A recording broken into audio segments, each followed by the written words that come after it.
Hello, I'm Speaker Amann, and this is the Speaker's Perspective.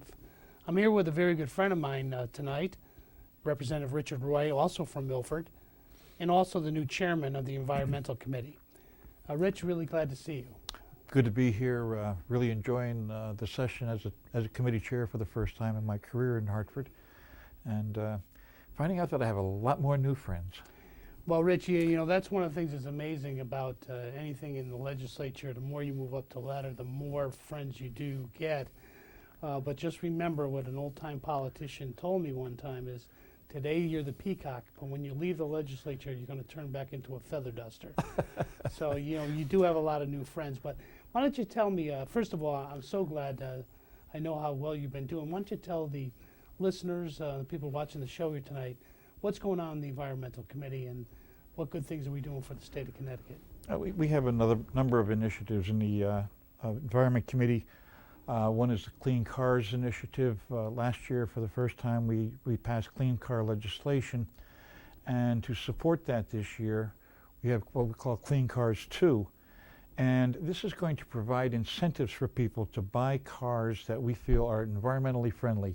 They use less fuel. They have far fewer polluting emissions. Are these what they consider the hybrids, or the hybrids? But there's also a number of vehicles. Hybrids, whatever. Yeah, the hybrids are there, but there's also a number of regular vehicles that qualify. And what we do is, if your car is one class, the 6% sales tax that we normally would charge is reduced to 3%. Then there's another group that's reduced to 2%, reduced by 2%, excuse me. And another one's reduced by 1%, so you pay 5% instead of 6%. And what we do is we have a number of cars that are rated by the environmental community. And this includes a great number of American cars. There are some people who are afraid that this legislation will favor foreign vehicles. That is not the case. There's more than 24 American cars that are qualify easily for all the different rebates that we give them. Now, as far as the cars themselves, is this just basically to reduce gas consumption, or is it just basically cars that are that burn a more efficient fuel? As far as the way back into the air, is that what the more? It's more emission oriented, and what we're trying to do is the emissions that they do spew. That's where the rating comes in. Certainly, gas consumption is part of that. And there's a whole raft of things that we can do, and one of the things that Representative Larry Miller from Stratford is pushing is the biodiesel fuel, where we add fuel from corn and soybean oil and stuff like that, which is actually working, and it makes much cleaner burning fuel.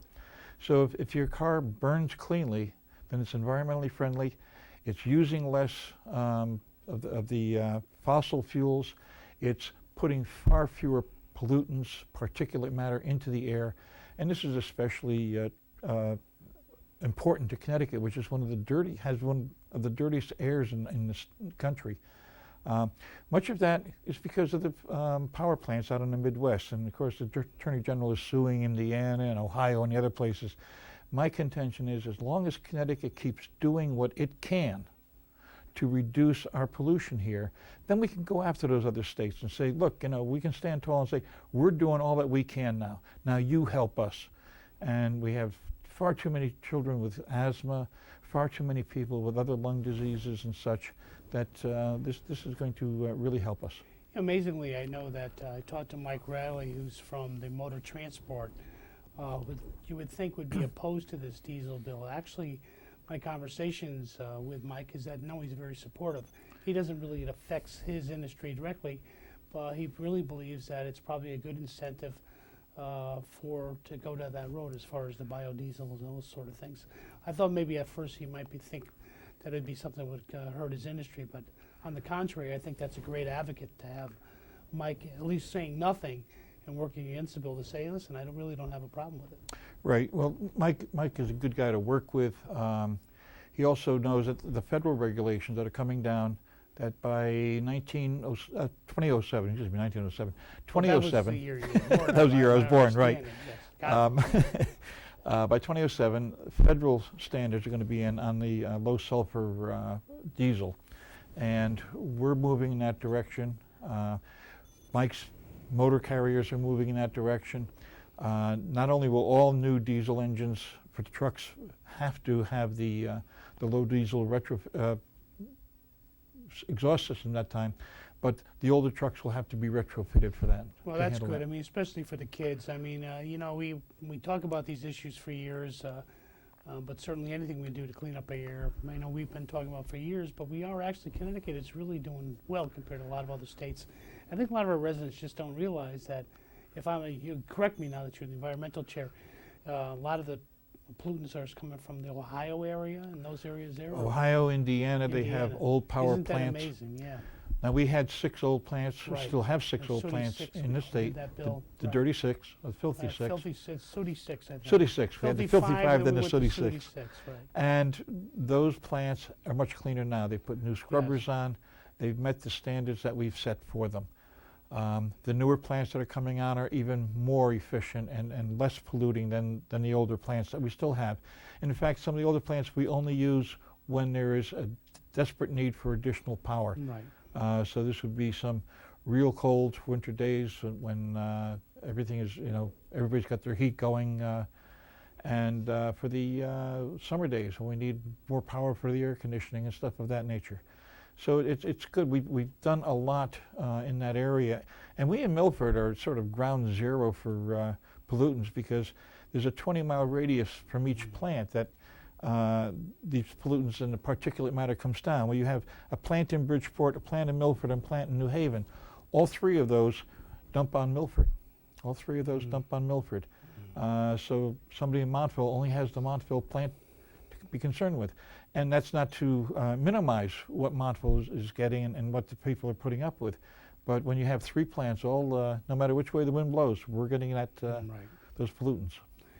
Well, that brings me to the next question, I guess, of where we're off of, I guess, the fuels and the diesel onto more of other big environmental questions, the bottle bill.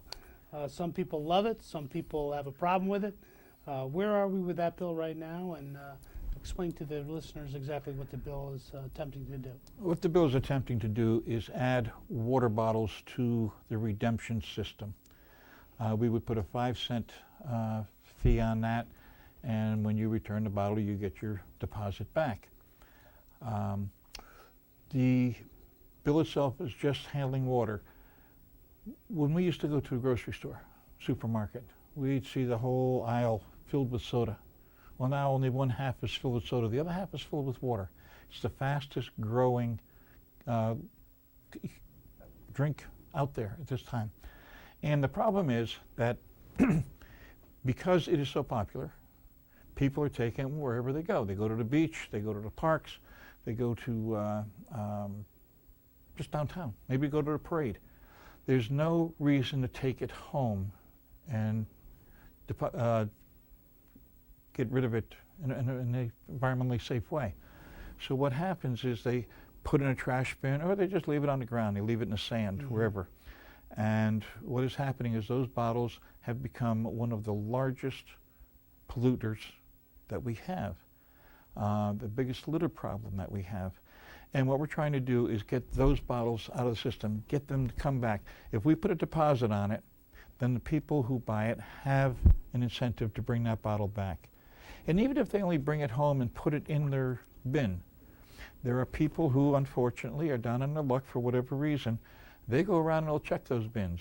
And if there's a deposit container in there, they'll take it out. That way maybe at the end of the day they can buy a loaf of bread or a carton of milk or something. But it becomes important. And that's another way to get those bottles back and into the recycling waste stream. One of the things too is people will scour the beach. If people are leaving them on the beach, if there's a deposit on it, somebody's going to take it off that beach. Somebody will take it out of that park. There was an offer by one of the advocates for the supermarkets to clean Milford's beaches and stuff. Well, that's fine, and I thanked her for that offer and all, but that's just Milford's beaches. There are 168 other towns that she didn't mention.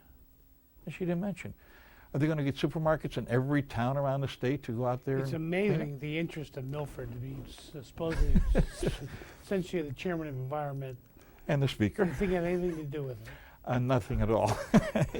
Well, that's the interesting thing about politics, and nice try, and thank you for standing up with integrity and not accepting that offer, even though I'm But- sure it would have been a nice deal for the town, but you're right, fairness is important. Yeah. And one of these things, now, if we put a 5-cent deposit on it, and Maine has a 5-cent deposit on it. Now, what you do, Maine has had it for 5 years. One of the things that the people who are opposed to it say, well, it's being flooded by Massachusetts and New Hampshire people bringing in bottles across the border. Well, if that were the case, they wouldn't still be doing it 5 years later. It would have bankrupted the system. That hasn't happened. It's not going to happen here. They talk about the problem we have with Rhode Island because they don't have a bottle bill. Well, nobody along the eastern border of Connecticut has been bankrupted and put out of business because of Rhode Island What is containers. the opponents, what is their objection? Because I know that I did get some letters from Stop and Shop, ShopRite, Right. some of our local places here. What exactly, they're saying because of the cost, or what exactly? Some is the cost. They have What to exactly is they it? have to put someone on duty in the redemption center. They have the machines that come from Tomra. Tomra said, we can handle whatever volume you have coming. We can handle it. Some of them just don't like the idea that they have to take it back. It's a bother. I'm sure it costs them a little bit of money. It costs, but they've got a gold mine there, and they don't want to give up that money. There are people who produce this. There are people who then deliver it to our state, and then there are people who sell it to the customer. And all three of them are saying to the taxpayer, we'll produce it, we'll deliver it, we'll sell it to you, but you clean up our mess at your expense, not ours. Let me ask you another question too. The argument of people just say, you know what, this thing is crazy. It costs the bottle bill now. We got the cans, you know, and yeah, they do some of them, but there's a lot of people still dump them on the road. But why don't we just, for everybody's sake, put them all in our bins and put all the cans in the bins, the bottles, and let the recyclers come and take it all without the bother of taking it back. Well, how do you answer that If you that question? If you look on the roadsides, and you said it yourself, there's stuff being dumped on the roadsides now. It's not going to change. If we do go after this with a deposit, we will get a lot more of these back and a lot fewer of them on the roadsides. Certainly, it would be wonderful if everybody used that. But again, if you take something out to the park and everything, you have your picnic, you finish your day, this is just trash now. So you leave that there. It may go into a barrel. It goes to an incinerator. It burns up into the air.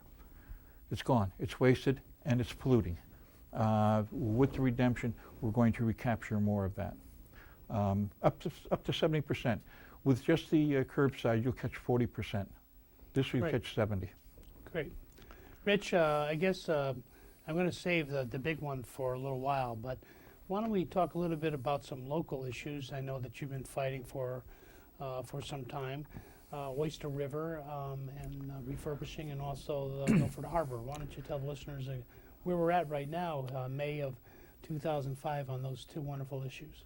Well, we've received money through the bonding committee for both projects. The seawall at Oyster River has fallen into disrepair. There's a fence there, a metal fence that also has some problems. People could just fall right off the walkway there and onto the beach, and there's some rocks down below. We're concerned about that. The Borough of Woodmont would love to have us get that repaired, and they would put benches there for people to come down and Nice. just sit and enjoy the cove and watch any ships that might be out there sailing by. So we've got some money in the budget. There's some battling as to who actually owns it and who's responsible. We've got the money. We brought the city, the state, and the borough together last spring.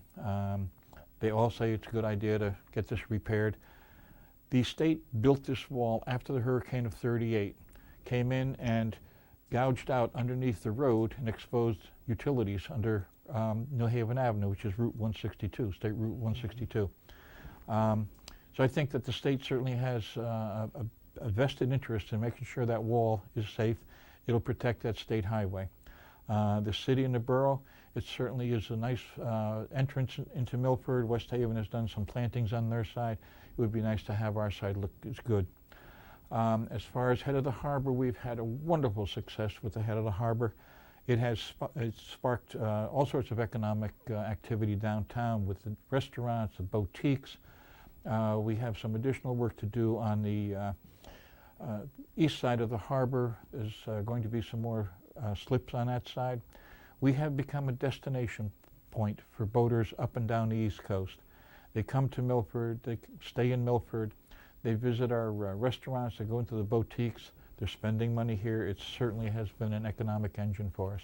No doubt about it. And you know, I'm glad again that yourself and the mayor requested some more funding for the harbor. You know, we've, as a delegation, that worked very hard from day one. Sure. Many years, back with Mayor Listman, back in, I think, 1992, if I recall, one of the first meetings on it. But it shows that if you stick to something and you believe in something, you have a dream.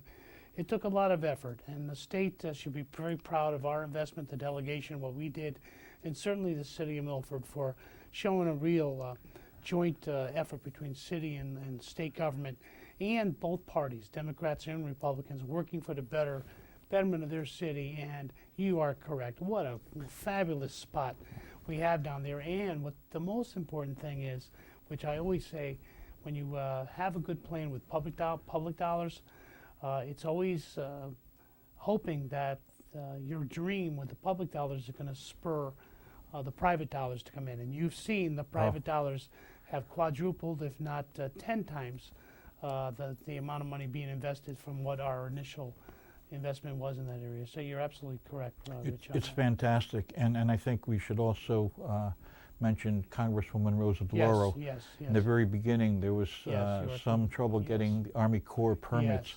Yes. And we went to her office in New Haven, city and state officials, talked with her, and it wasn't long after that the Army Corps came through with the permits, and the project was well underway. The nicest thing is when we had the initial opening, how well we were recognized for our efforts that day. It was a very proud moment. Oh, definitely. Okay, let's go on to another issue. It's a little private joke between Rich and I and the rest of the delegation, but that's okay. Maybe on the next time we'll at least be introduced. But that's not what it's about. It's about knowing what we did to get that thing going, and it certainly is quite a success. Why don't we go into your passion, the thing that you've been fighting for 7 years now? 7 years, started in 1999. Talk about staying steady and going forward through all the bumps in the road and the problems. The cell phone bill. The cell phone bill. Why don't we give everybody an update of how close we really are this year? It passed the House a week and a half ago. The vote was 116 to 24. That's a 92 vote plurality. It's the largest we've ever had. There's been just absolute wonderful support. We had 104 sponsors on the bill this year.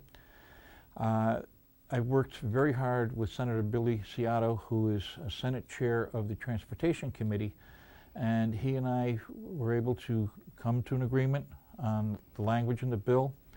It was wonderful to have his help, and it was nice when he said, "I'm on board," and I hope maybe this week, at the very latest next week, that'll come out of the Senate with a favorable vote, and then the governor has already indicated she will sign it.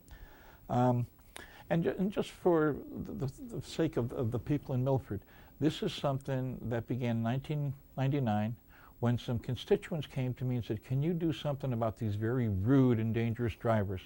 And I said, "I will give it a shot." And I put my first bill in 1999. It didn't go anywhere. It was novelty and all. But the more I worked at it, the more I learned about what was happening in the car when somebody was on the phone. The more I was convinced that this was something that we should do, that it was a good thing. And it began with some constituents saying, "We have this idea. Can you help us?" And it's just gratifying that we finally gotten to the point where we've done what those people want. Well, amazingly, I'll tell you, Richie knows this, so it's no secret. I actually was selling cell phones at the time. That's what I did for a living. I did aftermarket products, and cell phones was a big seller for me. And So here is my colleague from Milford coming out with this bill 2 years as my sales were going up. I think there were around 300,000 phones at that time. I was like, Rich, you're killing me. What's up with his cell phone bill? And he told me, he said, yeah, you know, Jim, the dangerous drivers. And we had a verbal discussion. I said, well, geez, what about, I've seen people read maps and newspapers. And, one guy I'll never forget, drinking a coffee with one hand, newspaper in the other, and a stick shift. I said, this guy's unbelievable. But as we said, what about them? So we had these conversations, and I'd never used a headset. And then, that was the first year. And then as time came by, he asked Rich, and then I started seeing people have in the car that started to annoy me. But more importantly is, just ironically, and Rich had a relative that when he put the bill in, that got hit from behind by somebody who was using a cell phone. And I had a similar situation where a person pulled in front of me. We found out that she was driving a cell phone, and she nailed my car. So it was happening a lot. So what I did is I finally bought a headset for Richie's sake, and it was the best investment I ever made, quite frankly. I could drive better with it, concentrate better. So it was probably, as my wife, I never had a seatbelt till I dated my wife. She wouldn't let me go in a car without a seatbelt. And as my assistant, Joe Gresco, will tell you, I go nowhere without my headset now. So thanks to you, Rich. And tell them exactly what the bill does right now, so that people understand exactly what it is that we have before us. The bill restricts the use of a handheld phone only. And you can only use the handheld phone for an emergency. If you're 16 and 17 years old, you can't use any cell phone except for an emergency. It also allows other behavior to be cited if you have an accident or drive erratically. For example, if you're drinking that cup of coffee, if you're going straight down the lane, no problem, not swaying left or right, not causing any trouble for anybody, no one's going to stop you. But if you're drinking that cup of coffee and you spill it and you swerve, you have a crash, you're going to have an additional $100 fine for distracted driving behavior. Mm-hmm. Police now in Connecticut, when they do have an accident and they determine that a distractive behavior of any type was involved, they will record that. And we're going to use that information to refine this law as we go along. We may find that there are some things that are constantly on that reporting sheet. And if that's the case, we're going to have to take a look at them much more closely. Rich, let me tell you, I saw one today, and I'm sure we all have our stories. As I was coming from New London to the studio here today in Milford at the Great Platte Tech Votech School, I saw a woman in front of me going probably a pretty good clip. She was probably going 70, 75 miles an hour. Two kids in the back. She had a lot of violations. She was swerving, number one, was speeding. Two kids, not in their, I'm probably from 2.5 and a 3.5-year-old, not in their the restraint seats, the car seats, safety seats, and sure enough, I said, Joe, I got to see. I can't believe it. I pulled up alongside her. She was going 75. I looked over. Her head is leaning on the window with a cell phone, with the kids begging. And I tell you, I said, that is the day. I wish I could have put the sirens on if I could have pulled this woman over, because she is an accident waiting to happen. Can you imagine two little kids like that in the back seat with her on a cell phone, not paying attention, and having to stop quick? What it could do to those kids. So I think it is a very good law. It took a lot of years, Richie, as you know, you're my friend, my colleague. It took me a few years to come around on this bill. But now with a couple million phones out there, whatever the statistic is, over 2 million I now. think it's a very good law. My wife, Terry, God bless her, she thought it was a good law since day one. But I think you've convinced a lot of people, and thank you for sticking with it all this time. Why don't we talk a little bit about the budget, Rich? And not just for what it will do for Milford, but for our whole state. But certainly our cities makes out very well in this budget. Is that correct? The Democratic budget that we have before us right now? It certainly does. I think that we're going to have more money for schools, even through the ECS funding. We're going to be able to boost that a bit this year. That we've been fortunate on that. We've talked about Head of the Harbor and the Oyster River seawall, but we also have money for the Walnut Beach and Right. Silver Sand State Right. Park and other projects, Devon. So there's plenty that's happening in the city, and what's nice is that the city is working with the state and getting these things done. I'm hoping that we'll be able to get some additional open space in the next year or two. We certainly need it in Milford. I think we need it all over the state, but we're getting crowded down here. I'm not afraid to say that. The people have come to me and said, Milford's losing its character. And I think what we've got to do is take a good look and maybe, I hate to use the word moratorium, but maybe we should take a deep breath, you know, and look at the projects that are coming in that are proposed. I know that we can't prevent people from using their property and developing their property and making a profit off some of their property. But maybe we can find a way, maybe some of them will take a little bit less of a profit and help us preserve some additional land. They can certainly donate tracts to the Milford Land Preservation Trust and help us, you know, get those greenways and help us just enhance the quality of life for everyone in the city. Downtown is going to be vibrant. I know the Chamber's been working on a whole streetscape to get downtown to look really nice without big garish signs. We do have some down there. That's part of the culture with the neon and everything else, the bright colors. But I would love to see a nice colonial motif. I remember we were talking several years ago about signs that would be colonial green, blue, gray, and maroon, and maybe with gold lettering and stuff. Now, when I was in Kansas City, I went to a section called the Plaza, and there was a whole Spanish motif. And I was so delighted to see a McDonald's down there, and they just had a small plaque with the golden arches. No big golden arches towering over the buildings, no neon lights flashing or anything. And it was nice, and I said, wow, if they can do that here, we can do that in Milford also. It would be great to see that happen downtown and to bring all of those buildings into what would be a real colonial atmosphere. We have that wonderful green. They've done a terrific job with the lighting. We're bringing in more businesses, smaller businesses, the boutiques, the restaurants. It would fit. It would be a perfect fit. So I'm looking forward to that happening. Well, you're right. I've been, anybody's been to Williamsburg, Virginia, Freeport, Maine, and other places, they have that sort of signage, which is really awesome. And we're doing the same thing for Devon. So I think that move of getting the nice signage, having the facades that are very similar, whether it be colonial down, we're having a village, as you know, the village down Devon, so we're going to put it in a village theme.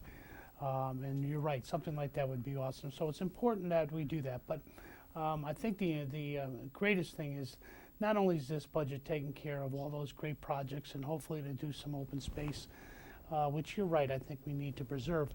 I think it's also very important people understand that we're investing in education in this budget, that we have a lot more money coming in to invest in our children, make sure that health care is very important, not about just a single working mom anymore. And those are the things that we care about, Rich. And I know as we're wrapping up for the final minute of the show, you know, the speaker's perspective is the fastest half hour on TV, as everyone knows. And it has gone quick, and there's so much more to talk about. But I'll tell you that Representative Richard Roy, who is the new chairman of the Environmental Committee, what he cares about is your health. What he cares about is the environment. If we are to preserve these fine things, such as Long Island Sound, the greenways that Representative Roy talks about, and many other things, then you need to be supportive of not only Representative Roy, but the Environmental Committee. We'd like you to please call us up at 1-800-842-8267. Again, that's 1-800-842-8267 for any help or ideas that you may have. We're going to have a great year this year. Seems like the budget battle is going well with our new governor. And I feel very strongly that we will come out with a budget before June 8th that the citizens of Connecticut will be proud of. I think that last but not least, I am so proud to be your speaker for the people in Milford and the Speaker of the State of Connecticut. Thank you for the opportunity. We hope to see you again next month on the Speaker's Perspective. Thank you very much.